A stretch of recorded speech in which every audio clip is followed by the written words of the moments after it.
A rather explicit sample of lyrics we have here.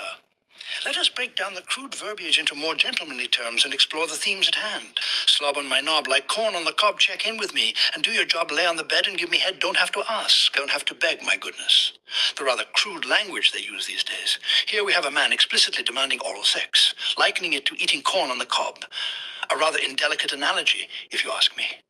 He wishes his partner to perform this act without having to ask or beg, as it is somehow her duty. Juicy is my name. Sex is my game. Let's call the boys. Let's run a train, squeeze on my nuts, lick on my butt, the natural curly hair. Please, don't touch more of the same lewdness, I'm afraid. He calls himself Juicy, boasting that sex is his specialty. He wishes to involve other men in a sexual encounter with his partner, in what they call running a train. He also requests that his partner perform various acts on his private areas, as well as not touch his pubic hair. First, find a mate. Second, find a place. Third, find a bag to hide the hoe-faced real name Grover. I said, bend over. I started to knock. Then came the odor, smelled like mush. Should have had a whoosh, told her to stop and take a douche.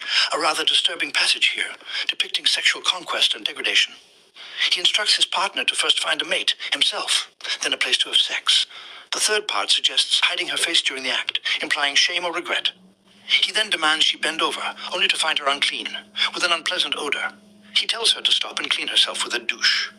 While she did that, I didn't want the cat, so I bounced out and never came back. Suck a nigga dick, or something suck a nigga dick, or something suck a nigga dick, or something suck a nigga dick, or something suck a nigga dick, or something suck a nigga dick,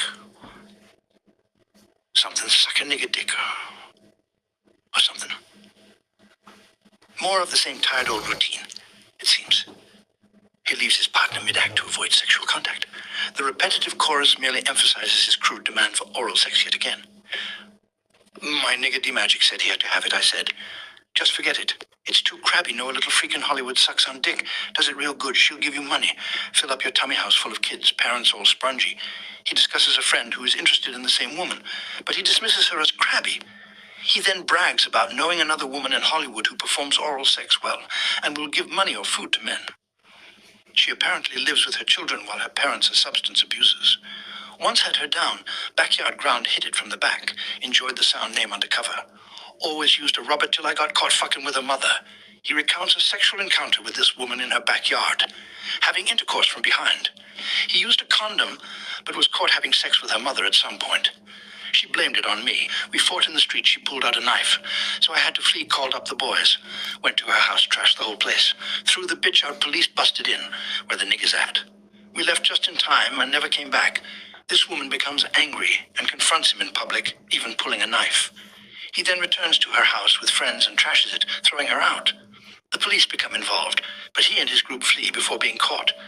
Rolled through the hood, waving at the freaks, who sniffing all the rocks and smoking all the geeks, made another stop.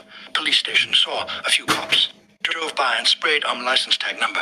A nigga said he saw bogus all the time, never get caught, in their travels.